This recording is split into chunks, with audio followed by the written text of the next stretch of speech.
લોકસભાની ચૂંટણીને લઈને મતદાન અભિયાન તેજ થઈ ગયું છે। ફર્સ્ટ ટાઈમ મતદાન કરનારની સંખ્યા સવિશેષ।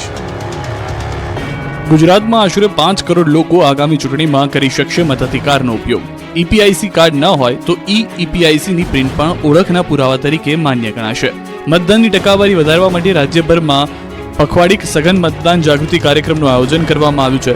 લોકસભાની સામાન્ય ચૂંટણી તેમજ વિધાનસભાની પેટા ચૂંટણી માટે માત્ર એવા તમામ નાગરિકો પોતાનું નામ મતદાર યાદીમાં નોંધાવી લે તે માટે સઘન મતદાર જાગૃતિ કાર્યક્રમો યોજવામાં આવ્યા હતા, જેના ભાગરૂપે જાન્યુઆરી 2024માં પ્રસિદ્ધ થયેલી મતદાર યાદીની સાપેક્ષ કુલ 3 લાખ કરતાં વધુ મતદારો નોંધાયા છે, તો અંતિમ મતદાર યાદીમાં વિદેશમાં વસતા 900 મતદારો નોંધાયા છે। 12 લાખ કરતાં વધુ ફર્સ્ટ ટાઈમ વોટર મતદાન કરશે। બીએલઓ દ્વારા વોટર ઇન્ફોર્મેશન સ્લીપ લોકોના ઘરે પહોંચાડવાનું શરૂ કરી દેવાયું છે। 22,700 કરતાં વધુ મતદારોએ હોમ વોટિંગ માટે અરજી કરી છે। જનરલ ઓબ્ઝર્વરની હાજરીમાં તારીખ 27 એપ્રિલ સુધીમાં ઈવીએમના બીજા રેન્ડમાઇઝેશનની કામગીરી હાથ ધરવામાં આવશે।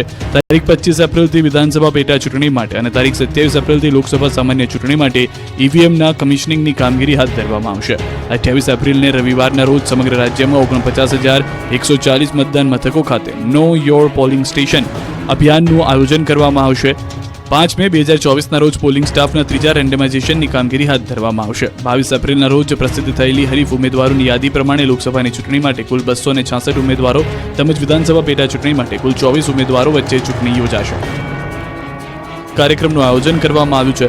લોકસભાની સામાન્ય ચૂંટણી તેમજ વિધાનસભાની પેટા ચૂંટણી માટે માત્ર એવા તમામ નાગરિકો પોતાનું નામ મતદાર યાદીમાં નોંધાવી લે તે માટે સઘન મતદાર જાગૃતિ કાર્યક્રમો યોજવામાં આવ્યા હતા, જેના ભાગરૂપે જાન્યુઆરી 2024માં પ્રસિદ્ધ થયેલી મતદાર યાદીની સાપેક્ષ કુલ 3 લાખ કરતાં વધુ મતદારો નોંધાયા છે, તો અંતિમ મતદાર યાદીમાં વિદેશમાં વસતા 900 મતદારો નોંધાયા છે।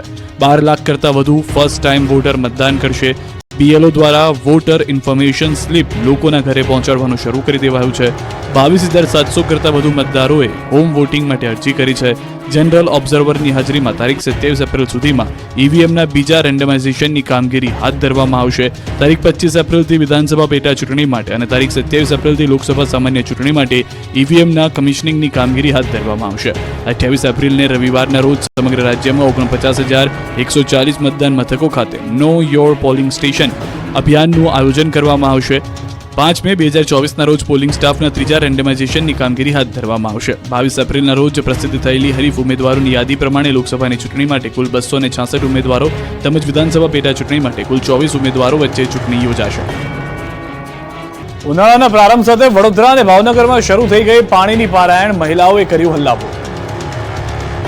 મહિલાઓના હલ્લાબોલના દ્રશ્યો છે ભાવનગરના। ઉનાળાનો પ્રારંભ થતાની સાથે જ પાણીની પારાયણ શરૂ થઈ જતા માથું ફાડી નાખે તેવી ગરમીની વચ્ચે મહિલાઓ લાલગુમ થઈ ગઈ।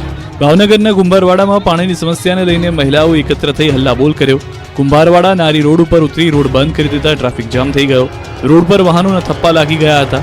કુંભારવાડામાં અનેકવાર રજૂઆત કરવા છતાં પીવાના પાણીની સમસ્યા હલ ન થતા મહિલાઓ ગુસ્સે ભરાઈ હતી અને કુંભારવાડા નારી રોડને બંધ કરીને સ્થાનિક મહિલાઓએ હલ્લાબોલ કર્યો। રોડ બ્લોક કરી દેતા ટ્રાફિક પોલીસને પરસેવો છૂટી ગયો હતો। આદર વડોદરામાં પાણીનો વેડફાટ થયો। વડોદરાના કારેલી બાગમાં પાણીની ટાંકી પાસે વાલ્વ લીકેજ થતા રોડ પર જાણે નદી વહેતી હોય તેવા દ્રશ્યો સામે આવ્યા। છેલ્લા એક અઠવાડિયાથી વાલ્વ લીકેજને કારણે લોકો પરેશાન થઈ ગયા છે। એક તરફ ઉનાળામાં લોકો પાણી માટે વલખા મારી રહ્યા છે, બીજી તરફ પાણીનો વેડફાટ થઈ રહ્યો છે। જોકે આ મામલે ઓપરેટરને સવાલ કરતા તેઓએ બચાવ મુદ્રામાં જોવા મળ્યા। અવારનવાર આ રીતે પાણીનો બગાડ થતા લોકોમાં રોષ ફેલાયેલો છે।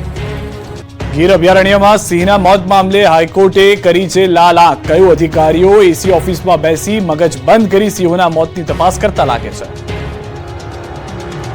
એશિયાની આન બાન અને શાન ગુજરાતનું ગૌરવ સાવજના ટપોટપ મોત થઈ રહ્યા છે। આ મુદ્દે હાઈકોર્ટે લાલ આંખ કરી છે। હાઈકોર્ટે ભારોભાર નારાજગી વ્યક્ત કરી હતી। જાન્યુઆરી મહિનામાં 3 સિંહોના રેલ અકસ્માતમાં મૃત્યુ થયા હતા।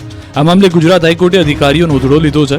અધિકારીઓ પોતાના કામમાં પૂરતું ધ્યાન ન આપતા હોવાનું અને સિંહોના મોત મામલે સરકારી અધિકારીઓ કોઈ પગલાં ન લીધાનું કોર્ટે અવલોકન કર્યું છે। મોત મામલે તપાસ અહેવાલથી હાઈકોર્ટે નારાજગી વ્યક્ત કરી છે। હાઈકોર્ટે નારાજગી વ્યક્ત કરતા કહ્યું કે 1 મહિનામાં 3 સિંહના મોતની ઘટના છતાંય કોઈ ગંભીરતા નથી। હાઈકોર્ટના ચીફ જસ્ટિસની ખંડપીઠે ભારે અસંતોષ વ્યક્ત કર્યો। કોર્ટે કહ્યું કે સિંહોના મોત દર્શાવે છે કે તંત્ર ગાઢ નિંદ્રામાં છે। એટલું જ નહીં, સિંહોના મૃત્યુ અટકાવવા માટે તંત્રએ વિવેક બુદ્ધિનો ઉપયોગ પણ કર્યો નથી। અહેવાલમાં સિંહના મોત કેમ થયા અને કયા કારણો જવાબદાર તે પણ સ્પષ્ટ નથી। સાથે સવાલ પણ કર્યા કે આ સમગ્ર મુદ્દે કેમ કોઈ પગલાં લીધા નહીં.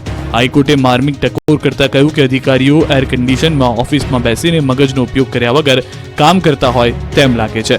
રેલવે તંત્ર દ્વારા રજૂ કરાયેલા અહેવાલમાં સિંહોના મોત મુદ્દે 3 અધિકારીના નિવેદન અને 1 સિંહ ટ્રેકરને સસ્પેન્ડ કરાયાનો ઉલ્લેખ છે. આ મુદ્દે કોર્ટે કહ્યું કે નાના કર્મચારીને નોકરીમાંથી કાઢવાનો કોઈ અર્થ નથી. પોરબંદરમાં જમીનમાંથી કંકાલ બહાર કાઢી પોલીસે ઉકેલ્યો હત્યાનો ભેદ. જમીનમાંથી કંકાલ બહાર કાઢી પોલીસે ઉકેલ્યો હત્યાનો ભેદ. વર્ષો બાદ પોલીસે હત્યાનો ભેદ ઉકેલવામાં સફળતા મેળવી. પોરબંદર જિલ્લાના રાણાવડવા ગામે વર્ષ 2017માં 38 વર્ષીય પરબત કુડિયાતર નામનો વ્યક્તિ ગુમ થયો હતો. એ વખતે ગુમ થયાની ફરિયાદ રાણાવાવ પોલીસ સ્ટેશન ખાતે નોંધાઈ હતી. આટલા વર્ષો બાદ આ વ્યક્તિની ભાળ નહોતી મળી, પરંતુ પોલીસને અચાનક જ એક કડી મળી. ગુમ થયેલા વ્યક્તિની હત્યા કરવામાં આવી હોવાની પોલીસને બાતમી મળી. આ હત્યા આ જ ગામના રહેવાસી ભીખા સીજા ઉલવા નામના વ્યક્તિએ કરી હોવાનું સૂત્રો પાસેથી હકીકત મળી. પોલીસે હકીકતને આધારે આરોપીની આગવી ઢબે પૂછપરછ હાથ ધરતા આરોપી ભીખા સીજા ઉલવાએ પોતે હત્યા કર્યાની કબૂલાત આપી. પોલીસની પ્રાથમિક તપાસમાં આરોપીને મૃતકની પત્ની સાથે આડા સંબંધ હોય, જેમાં મૃતક અડચણરૂપ જણાતા તેનું જ ગળું દબાવી દીધા અને હત્યા કરી દીધી. આ હત્યા બાદ મૃતદેહને ગામમાં આવેલ તળાવ નજીક ખાડો ખોદીને જમીનમાં દાટી દીધો હોવાની ચોંકાવનારી કબૂલાત કરી. આરોપી દ્વારા જણાવવામાં આવેલ જગ્યા પર જેસીબી દ્વારા ખોદકામ કરતા મૃતક પરબત સેજા કુડિયાતરના 100 જેટલા અસ્થિઓ મળી આવી હતી. પોલીસે હાલ તો આ પુરાવાઓ ડીએનએ રિપોર્ટ સહિતની તજવીજ હાથ ધરી કાયદેસરની કાર્યવાહી હાથ ધરી છે. આડા સંબંધની આશંકાએ વલસાડમાં પતિએ પત્નીની મોતને ઘાટ ઉતારી દીધી. વલસાડ શહેરના નવી નગરી વિસ્તારમાં થોડા દિવસ અગાઉ ઘરમાંથી જ એક યુવતીના મળેલા મૃતદેહ મામલે ચોંકાવનારો ખુલાસો થયો. જિજ્ઞા રાઠોડ નામની યુવતીની તેના જ પતિએ હત્યા નિપજાવી હોવાનું બહાર આવ્યું છે. આથી પોલીસે ગણતરીના સમયમાં જ આરોપી પતિની ધરપકડ કરી સળિયા પાછળ ધકેલી દીધો છે. વલસાડના નવી નગરી વિસ્તારમાં રહેતા અનિલ રાઠોડ તેમના પત્ની અને 2 પુત્રી સાથે રહેતા હતા. તેમની એક દીકરી જિજ્ઞા રાઠોડે પાલણ ગામના વૈભવ નામના એક યુવક સાથે પ્રેમ લગ્ન કર્યા હતા. પરિવારની સંમતિ વિના જ બંને પ્રેમ લગ્ન કરી લીધા. જોકે પ્રેમ લગ્ન બાદ યુવકના પરિવારે યુવતીને સ્વીકારવાની ના પાડી દીધી હતી. આથી યુવક અને યુવતી બંને તેમના પિતાને ત્યાં જ રહેતા હતા. આમ ઘર જમાઈ તરીકે રહેવા આવેલા વૈભવ સાસરી પક્ષ સાથે જ રહેતો હતો. જોકે પ્રેમ લગ્નના થોડા સમય બાદ પ્રેમ લગ્ન કરનાર પતિ પત્ની વચ્ચે અવારનવાર ઝઘડા થવાની શરૂઆત થઈ. પતિને પત્નીના આડા સંબંધની આશંકા થતી હતી. આ બાબતે અવારનવાર ઝઘડા થતા હતા. આથી બંને વચ્ચે અંતર વધી જતા પતિ વૈભવ પોતાની પત્ની જિજ્ઞાથી પીછો છોડાવવા છૂટાછેડા લેવા માંગતો હતો, પરંતુ જિજ્ઞા તૈયાર થતી ન હતી. બોલાચાલી થઈ અને છૂટાછેડા નહીં આપતી પત્નીને પર આવેશમાં આવી પતિ વૈભવે પત્નીનું ગળું દબાવીને હત્યા કરી ત્યાંથી ફરાર થઈ ગયો હતો. રાજકોટની બીએ ડાંગર હોમિયોપેથી કોલેજમાં સ્ટાફ નકલી હોવાની વાત વહેતી થઈ. રાજકોટની બીએ ડાંગર હોમિયોપેથી કોલેજ પર આક્ષેપ લાગ્યા હતા કે આ હોમિયોપેથી કોલેજમાં સ્ટાફ નકલી છે. આક્ષેપ લાગતાની સાથે જ હોમિયોપેથી કોલેજ વિવાદમાં આવી હતી. ત્યારે આ મામલે કોલેજ સંચાલક જનક મહેતાએ નિવેદન આપ્યું હતું કે નેશનલ કમિશન ફોર હોમિયોપેથી ટીમની તપાસમાં ગેરરીતિ કોઈ સામે આવી નથી.